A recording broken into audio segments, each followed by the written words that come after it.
Hey guys, welcome to my channel.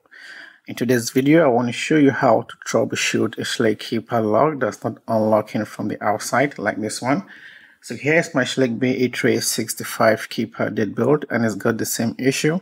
So let me enter a user code, the 4-digit code to unlock the door. A red light is not unlocking. So if you're having this issue, I'm going to show you how to troubleshoot this. So usually this happens because the vacation mode is enabled. In vacation mode, all user codes are disabled, so you cannot unlock your door with a user code. That's the 4-digit code. So to fix this issue, all you need to do is to disable vacation mode. To do this, enter your programming code. That's a 6-digit code. So you're going to hear a long beep and see a green flash here, meaning the vacation mode is turned off. So now let's try to unlock the door to see if it's going to work.